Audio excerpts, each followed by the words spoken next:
The first time that I saw you, you were waiting for the train.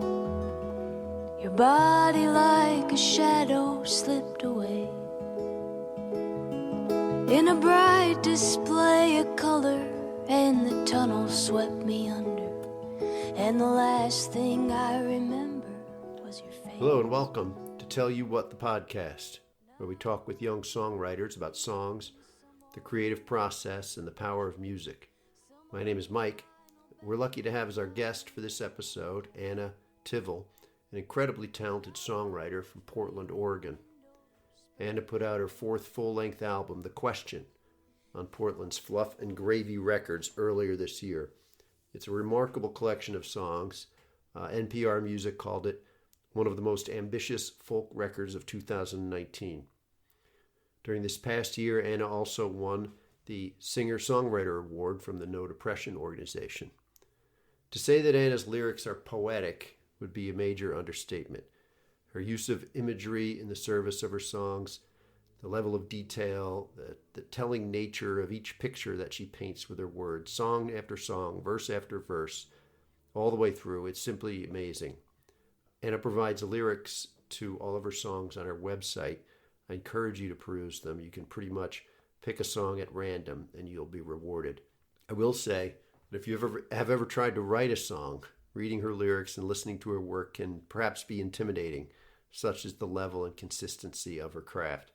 But we can choose to let it be inspiring as well. Anna and I didn't get a chance to talk much about the musical arrangements on her album. There was so much else to talk about.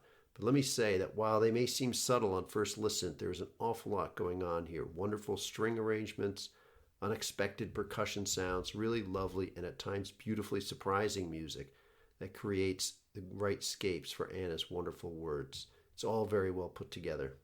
I have really enjoyed listening to this record. So let's get to it. Here is our chat with Anna Tivel. And the city lights, they shine like silver. And the city lights, they shine like gold.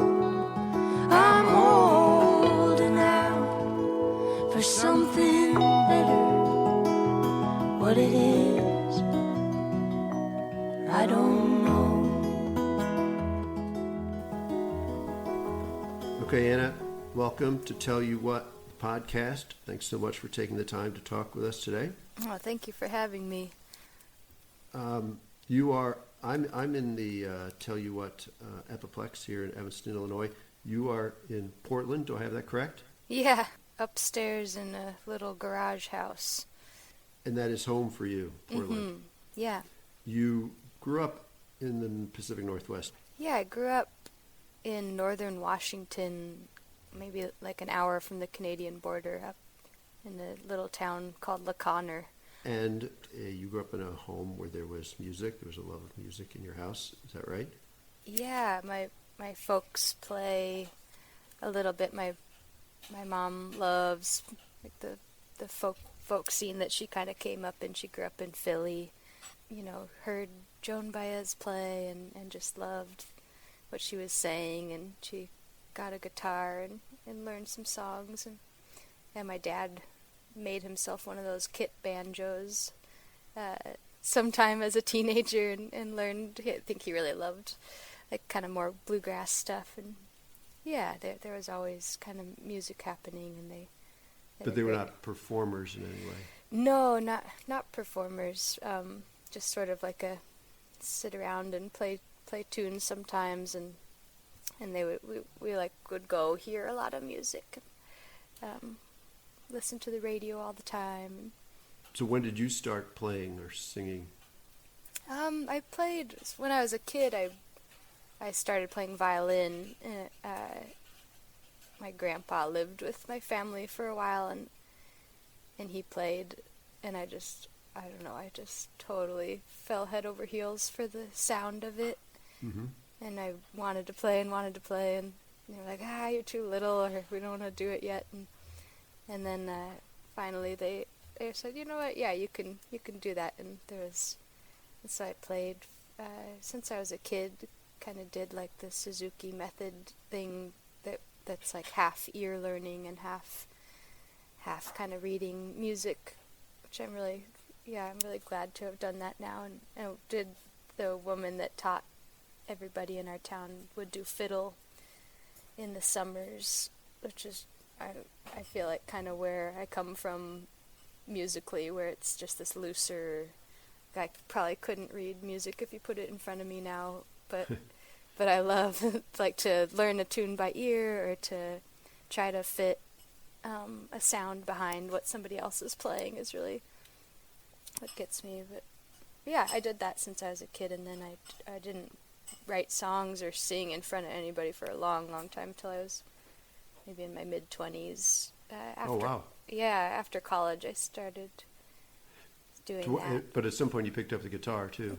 Yeah, kind of the same time. I just had a roommate who had a guitar and lent it to me for a little bit, so I sort of learned a few chords, and I always kind of wrote little poem bits. And right.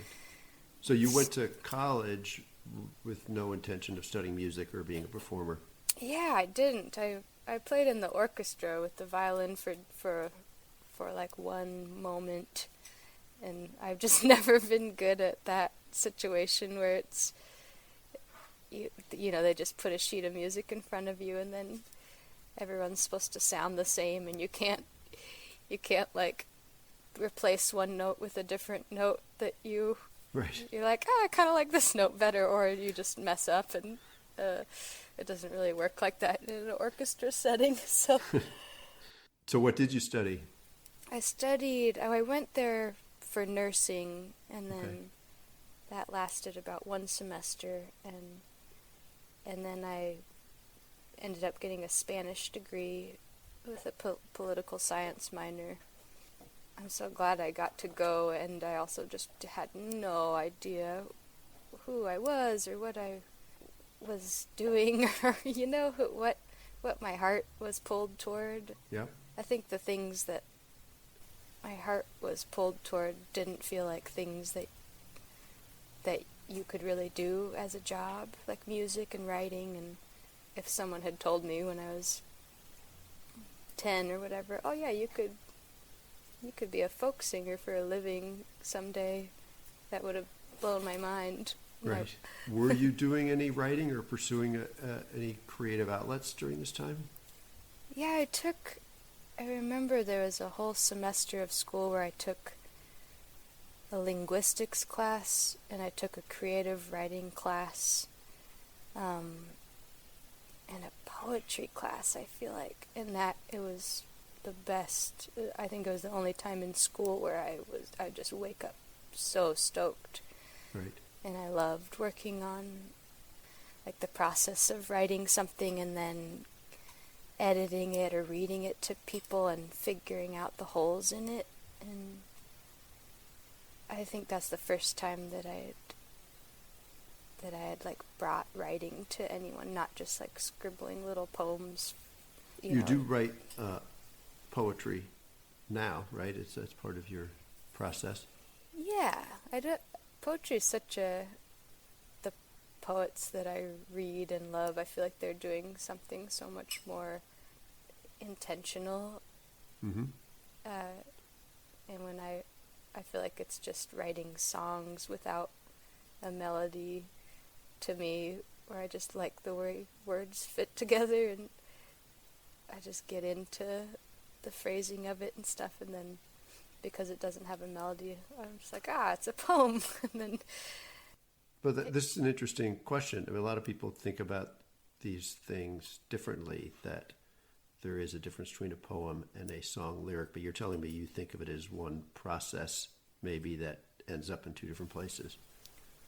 Yeah, I do, and I was having this thought the other day, actually, because I send out a monthly email, and I just send a poem every month.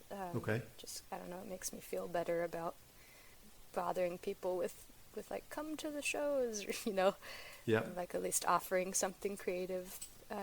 But I was thinking the other day, because a lot of times I end up using like a new song idea as the poem, and sometimes songs lend themselves really well to to that form, to being like written down and read out loud without music, and sometimes they just sound so dumb. Right. You know, like just the way that a melody helps something move versus the way something moves just being read. But I think that when I write a song down and it doesn't feel good to read, I immediately think it's an awful song. But that's not, there's plenty of beautiful, beautiful songs that don't read well on paper as a poem. But for your work, you find that you would eliminate something that didn't read well as a song. Yeah, I think I'm faster to write it off. But I don't know, I just get so excited about the storyline or the word part, and I've been trying to also put an emphasis on melody and what melody can do for a story. But sometimes I just get stoked about the words and I add 3 chords. Whatever you're doing with the words is working, I can tell you that much. That's good, thank you. It's marvelous stuff that you're coming up with. Going back to your early years for a minute, your mid-20s, you started writing and playing the guitar. That's pretty late for someone who is as accomplished as you are now. What kind of awakening did you have at that time to make you realize that this is a thing I can do, and as it turns out, I might be good at it? I just I'd never done something that felt like that felt like communicating with other people in a way that made them feel, in a way that made me feel so deeply of like trying to get out like hard things that the people around you are going through, or that you're going through, and writing it in a format where you can like make it kind of beautiful, or just make it different from just saying it out loud. Mm-hmm. And I think it was maybe the first time I felt like I could convey what I was feeling, and also it didn't have to be all the way about me. It could be like a feeling that I have that I also see in other people, or that Right. I recognize, and then it becomes this like more weighted, powerful thing, and I just never felt very powerful in communication at all. And then just the way music makes things feel, it's so much easier to give that to somebody and than just going up to a stranger and being like, hey, I noticed that you look sad. I feel sad sometimes too, and here's why. It's such a different thing because people can take what they want from a song. They can just listen to the sound of your voice, or they can listen to only the melody, or they can sink into the words, and then, I don't know, I just hadn't experienced that ever, and it felt so different from everything else in my life. Right. I think. Well, you must be very grateful that you found this. Yeah, I am. I think so much about how music and touring around and kind of, I don't think that I'm a person that would climb outside of my little comfort box very easily if left to my own devices, you know? Yeah. Like maybe kind of a loner reader who would rather keep to myself, but tour is just like, nope, you don't get to do that. You're gonna, sleep at a stranger's house every night, and you're gonna, have deep conversations because of what you're singing your feelings, and then people are gonna come tell you their feelings, and it's gonna be like beautiful and uncomfortable, and I just feel like you live outside of your box so much doing this that I feel really grateful for it. Yeah, it's kind of interesting. You say you were first attracted to it maybe as a way of communicating and connecting with people, but the secondary thing you're talking about is how it has drawn you into the world. Yeah, I think it's like two sides of a coin. You spend so much time wanting to connect to people, but you don't know how, or you feel like you're not what you say doesn't have weight or worth, and then you find this thing that feels like maybe you are just like a human that can that can talk to other humans and be heard, and also have people feel heard by you. And it's very, I think it's like addicting in really in like really good and sometimes not so good ways, where you can put too much worth on that part of how you relate to the world, and then Right. Have to like make sure that the other parts of your life are also whole, and you don't need that thing to feel like you're able to speak. Okay, let's talk about your in some specifics about your writing, if we can. One of the probably the most striking thing about your writing is your use of detailed imagery. It's simply amazing. Oh, I'd say thank you. listening to your music is kind of like taking a master class in lyric writing. Oh. One song after another, verse after another, is just stunning turns of phrases that conjure up these images. So, what does this say about the way that you go through your daily life? Do you consider yourself a curious person, always observing things, noting the little things, watching people, or is it more of a conscious act on your part to be observational because, that might be something I could use? I think I've just been more of a watcher. I just like people and the way that they function, and trying to like wonder about what their lives are like, or why they do what they do, or what makes people tick, and also just like how they relate to other people and how I relate to other people. I just love that world. I think you become more aware of really liking to observe people in a deeper way, or like try to connect your experience to other people's experiences. And I don't know, I think it's like, I was thinking about this the other day actually, because I'm maybe like the worst trivia partner of all time.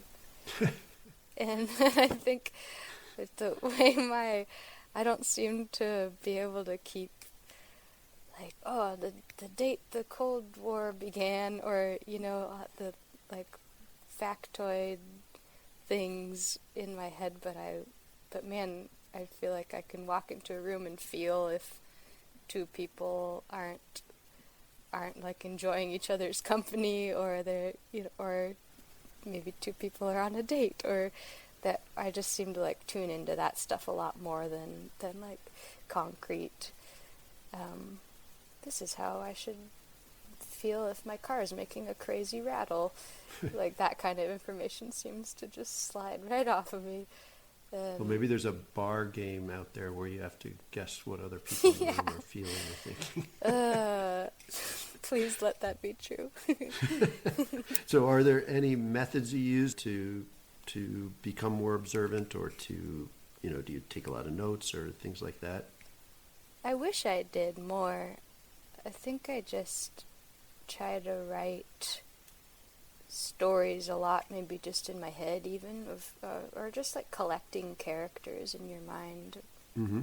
I do like a volunteer driving thing in Portland whenever I'm home on tour, and it just sort of, you just kind of sign up whenever you can, and to just folks that aren't able to drive themselves for whatever reason, and I love it because I feel like people tell strangers so many different things than friends or family sometimes, where they like know that you're picking them up and you're dropping them off 12 minutes later at kidney dialysis or whatever, and right. They're just like, hey, this is what I'm going through, and I love that interaction so much, of just being a sounding board for somebody, and you don't know each other, and I just like to collect the different things that people are going through that way. It feels good to me to be just there, and somebody lays all of it on you, and then they just leave, and You're like, man, that's like one person's story, and then you go pick up the next person, and they're like, I'm visiting my husband who lives in the nursing home, and I live by myself still, but he needs more care than I can give him, and so I get to visit him twice a week now, but we've been married for 60 years, and that's like another person's experience. Right. And I don't know, that stuff just gets stored somewhere, and all the things that are underneath that are really shared emotions, like loneliness and joy and humor, and the things that kind of people seem to share. So like yeah, so you your songs a lot of times paint these character portraits, or you use people's stories, and it's a very literary process. So have you done or considered like fiction writing or short stories, or perhaps even something along the lines of like a Hadestown, like a stage production or something like that, given your character-driven writing? I would love to do that someday. Short stories are like a form that I really, really love and have found a lot of inspiration from, and I feel like it's a totally different, or maybe songs are so short that they allow you to paint less of a picture, and people add more of their own feeling to shape it.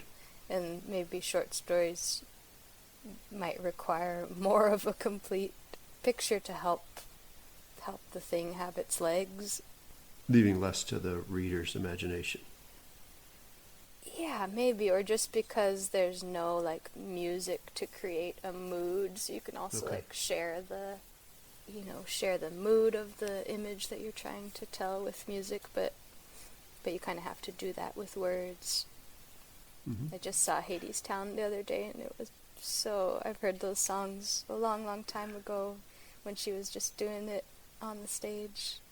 Right. And just to see it at that level was so cool. Just really, really inspiring. Yeah, I think it's been inspiring to a lot of songwriters out there. Yeah.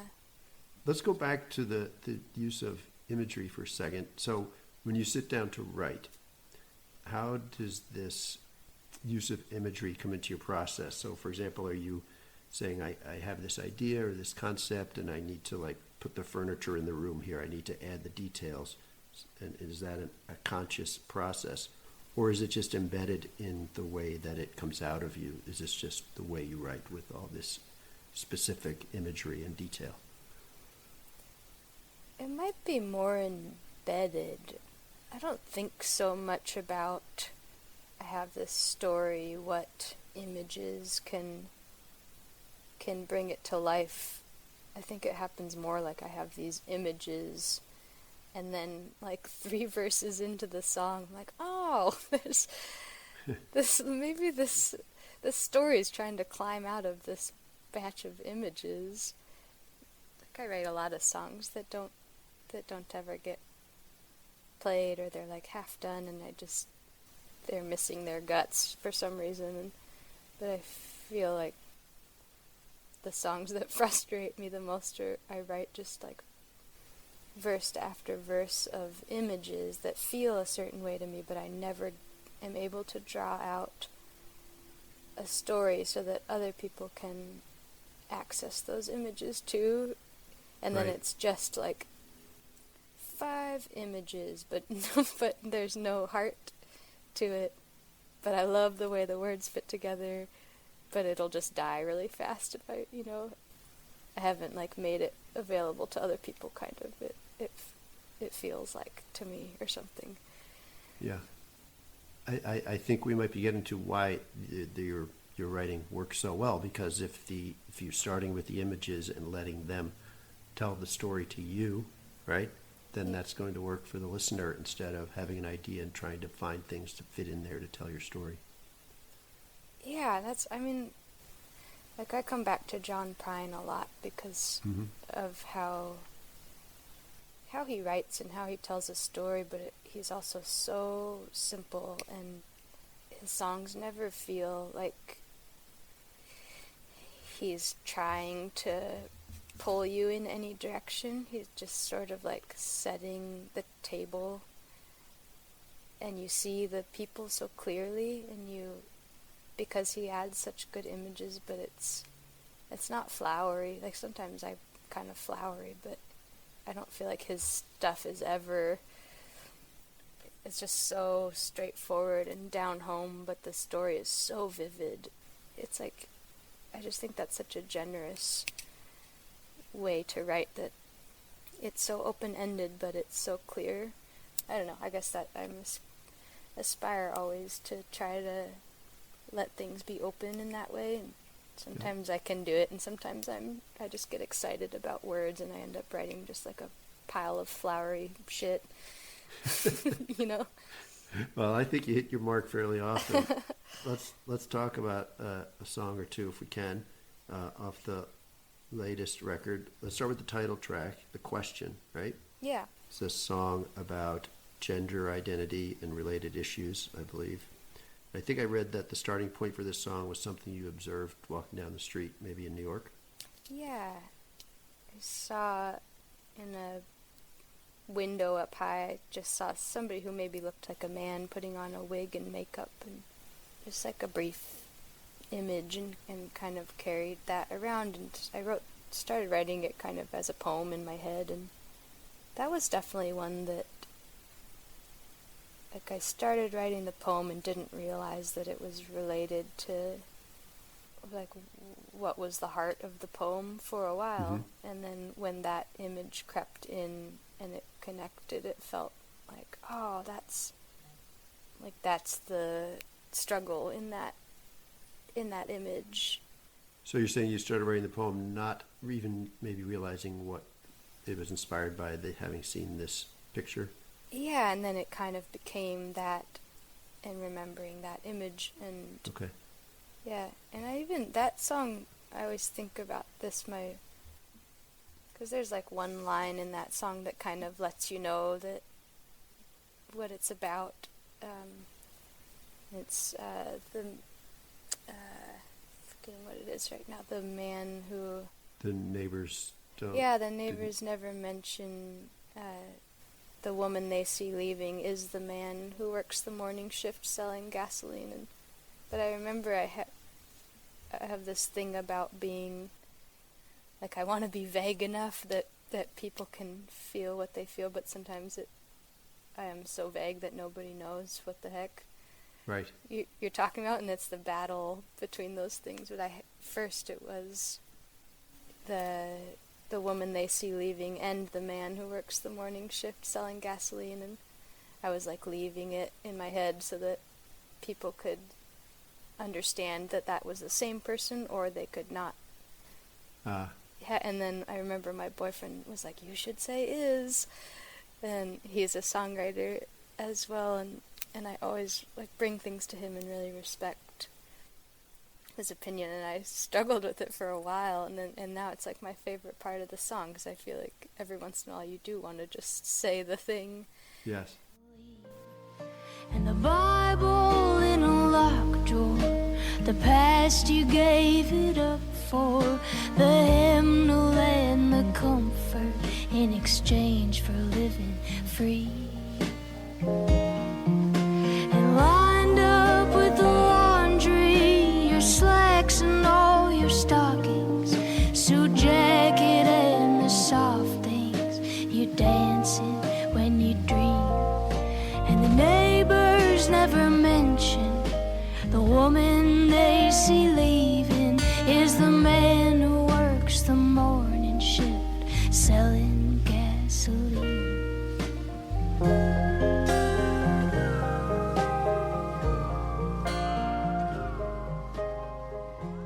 But as a writer, you know these stories. You already know in your head what you mean. So here's an example of it. It was helpful for you to have someone else input. Do you invite collaboration or editing from other people very often? Not as much as I would like. I always think that would be a freeing thing, and also a way to be less precious about or tunnely about what you're writing, you know. But I like bring stuff to Jeffrey. My boyfriend is Jeffrey Martin. He's like one of my favorite songwriters, and so I just like really respect his ears on things. I feel like he knows me well too, so he'll tell me things like, oh, you can't say like you can't say the nozzle on the bracket because that's not like how somebody would really build the thing. Or he has like that kind of, like the holes in my songs that are just The logic. yeah, exactly, the logic, or just like being able to bring something to fresh ears. Can we get nerdy here for a second, songwriter Yes. wise? I would like to maybe talk about point of view in songwriting. Yeah. So some of your songs are written first person, so as yourself or as someone we presume is the writer, their point of view, right? So like songs about relationships, that kind of thing. Mm-hmm. Some are in the second person where you are addressing the main character, right? Like in The Question, the song we just talked about, right? Then you have some in the first person, but where you are taking on the persona of someone else. So like the songs on this album, Anthony or Fence Line. Yeah. So how conscious are you with this decision making? Do you consider it a device where you take these different points of view, or does it just kind of, the point of view kind of fall out with the song as it is written?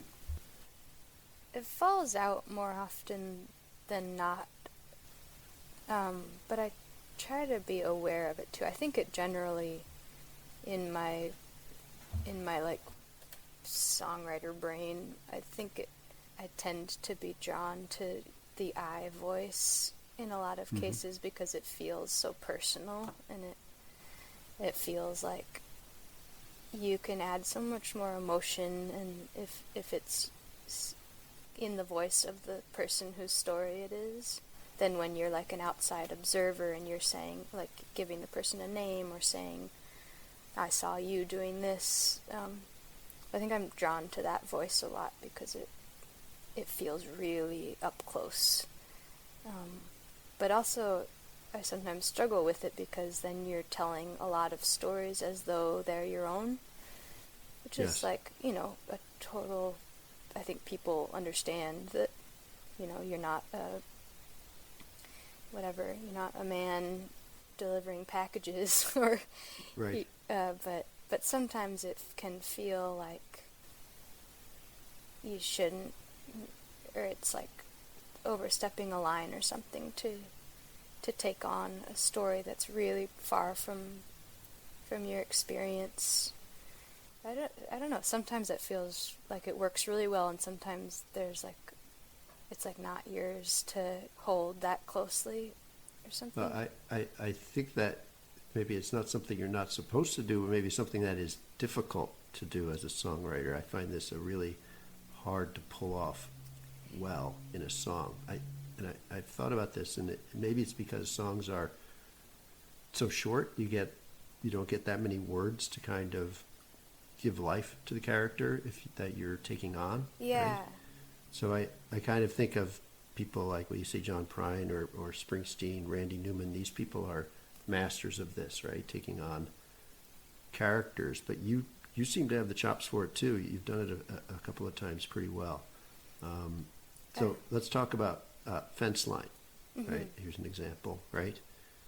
This character is an immigrant at the border, right? That you're writing from their perspective.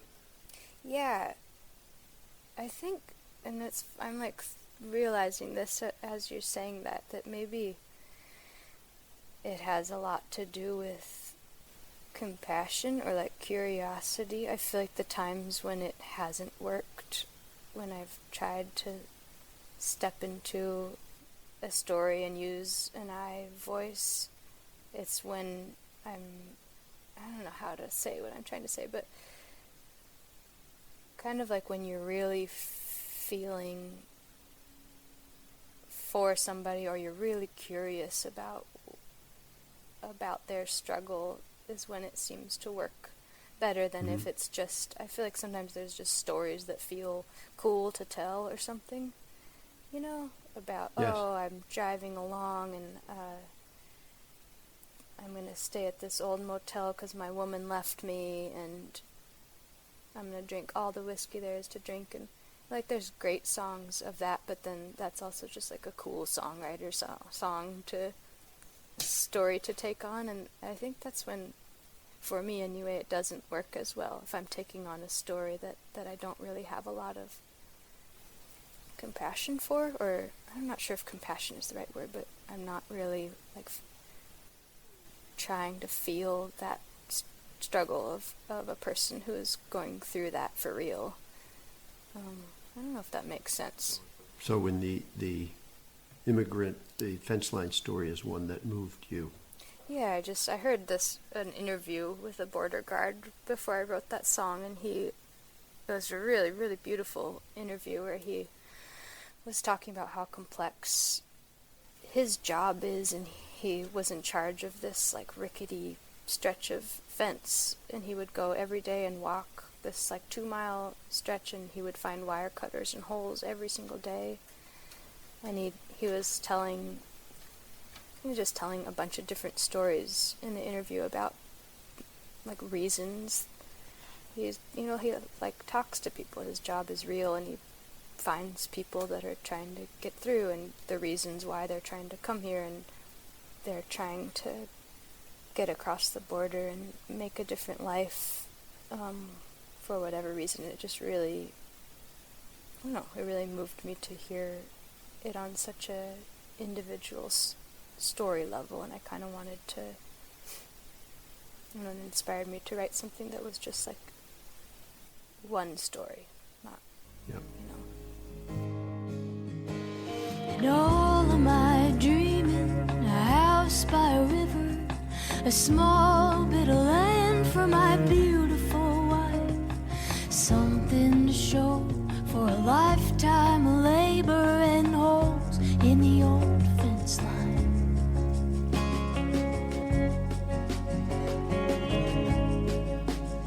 And I crawl in the dirt to the edge of a country, my hammer and heart and the dust in my eyes. I traded the night for the last of my money and holes in the old fence line.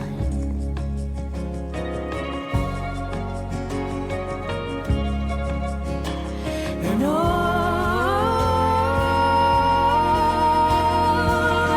angels look away, unbar the pearly gate, unblock the road. 'Cause down here at the border, down here at the border, I'm just an animal.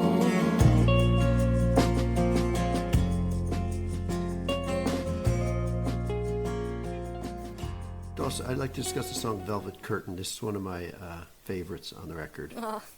I think it's just a beautiful sounding song, but I think I'm drawn to it because to me it celebrates the power of music. The narrator in the song sings to an empty theater because she must, right? And as it turns out, someone was listening who needed to hear the music. Yeah. Yeah, I wrote that song in the South. I started it backstage I was opening up a bunch of shows for somebody, and I was just like walking around before the show, and I looked in this old theater, and there was a janitor in there sweeping up and singing really loud. Okay. Kind of like pop music, but he had such a good voice.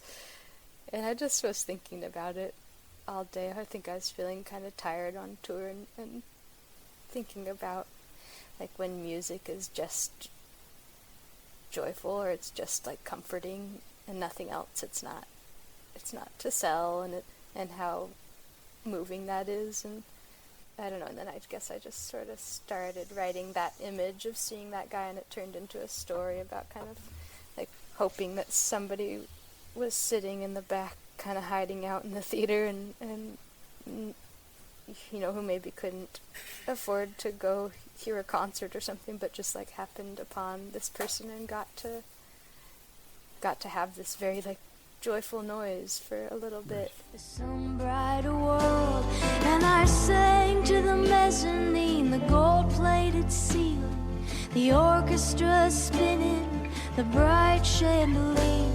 I sang so the angels would feel what I'm feeling, and empty so deep I'm afraid I'm not here.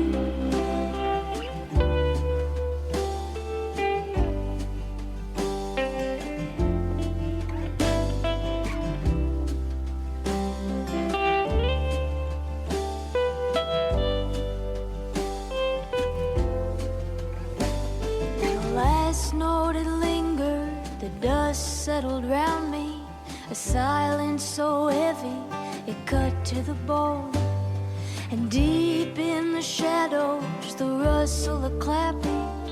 I rushed to the back row, still holding the broom, and a man who had crept in, all haggard and dirty, a bag of belongings and tears in his eyes. I'll never forget this, he said as he left me. I needed to hear someone singing tonight. Let's talk about one more song. Anthony. Characters in this song, I think, are involved or have been involved in a house fire, and maybe the song, maybe to me, is like a reflection on place and things and maybe attachment, right? Yeah. There's a great lyric in here. I thought I knew what forever meant. Can you talk about this one a little bit? Yeah, you're such a good song listener. I feel like a lot of times people come up and they're like, oh yeah, that house fire song about like the dog going to the store to get milk, or they just like hear things that like, oh wow, all right, that didn't exist, but that's okay. Yeah, I wrote that song. I lived in this old house in Portland and had some really awesome next door neighbors who were artists, and they just like made their house into this kind of like art piece, and they spent so much time on every bit of it and the colors and the sculptures, and then the woman was out of town, and the guy fell asleep with a cigarette and the house burned.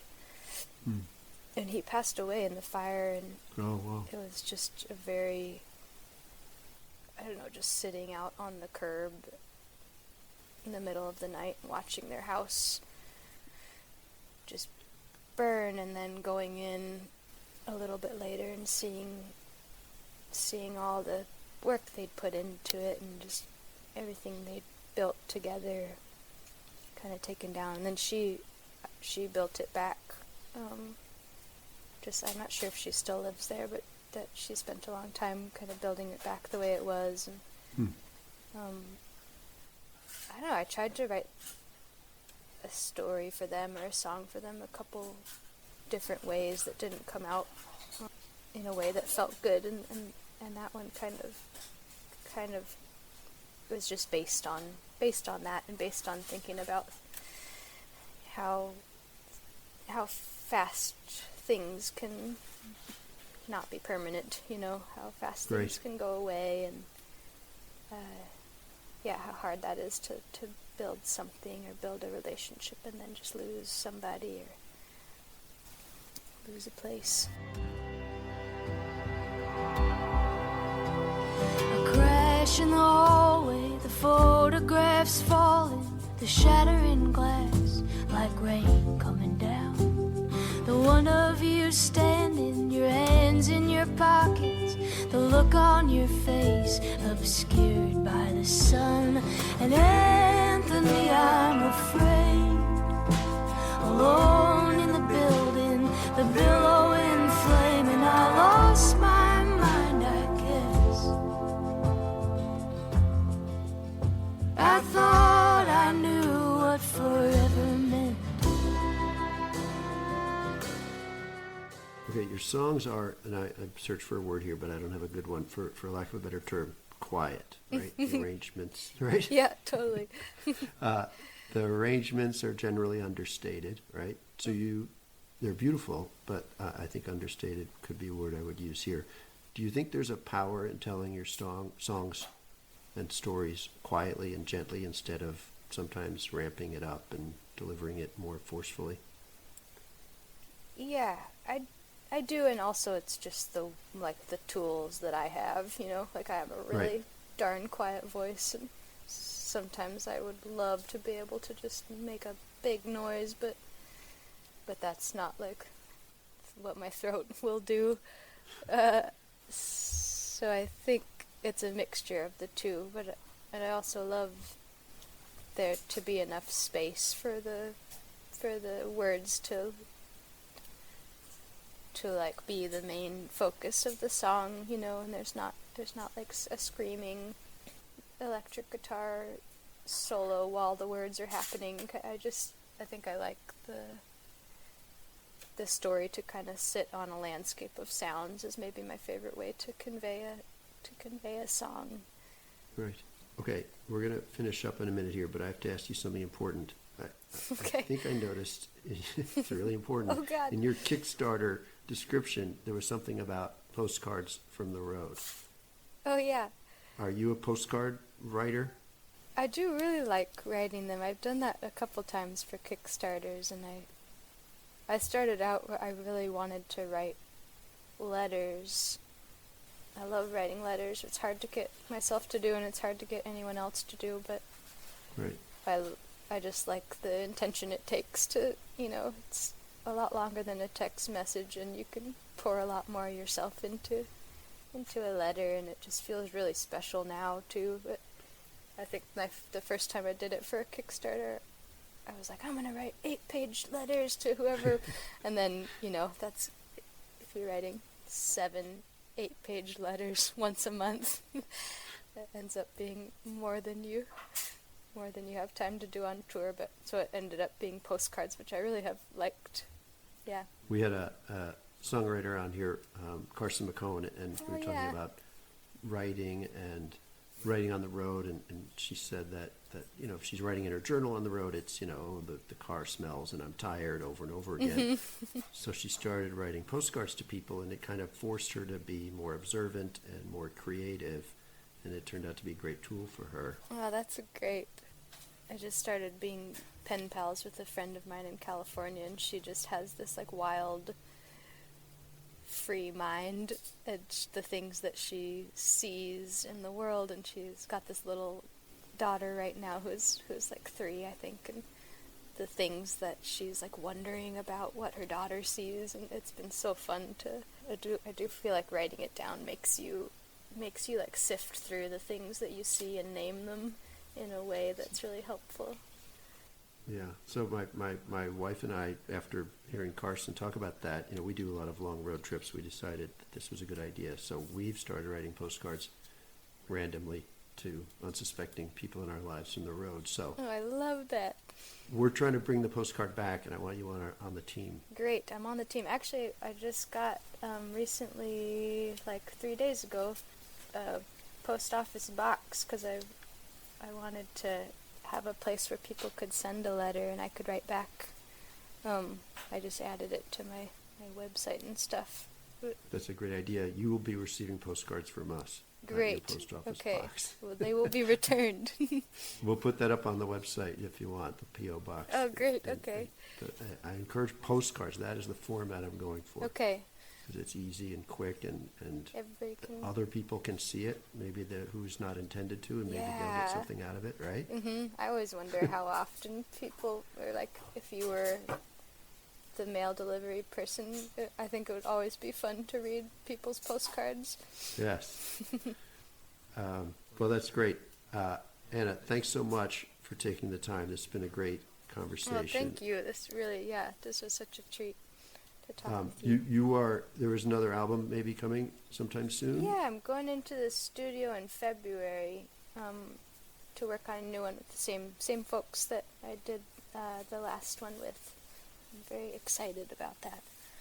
Great. Well, we look forward to hearing that from you, and hopefully seeing you on the road out here in the Midwest sometime soon. Yeah. Well, great talking to you, Mike. Okay, Anna, thanks. Thank you.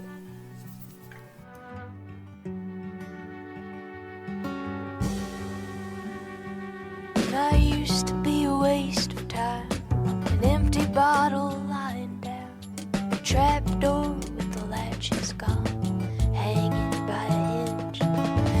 Now I guess I'm something else, a raven on an overpass, a wanderer, a silver ghost, a beacon.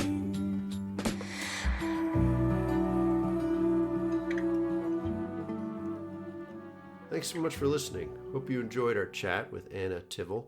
Please check out more of our Tell You What, the podcast episodes. Tell a music friend about us, or perhaps write a pleasing review on the app stations. Be sure to check out Anna's record, The Question. Also, I've put her post office box address on our website, tellyouwhatpodcast.com.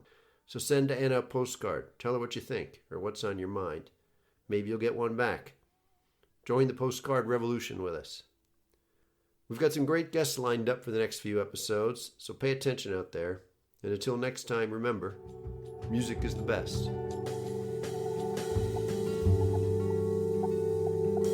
I used to be a waste of time, a burning match lit underground, a figure in the shadowland, a feather in a cage. And now I hope I'm something else, a blinding flash, a fragment spell, a bird released from some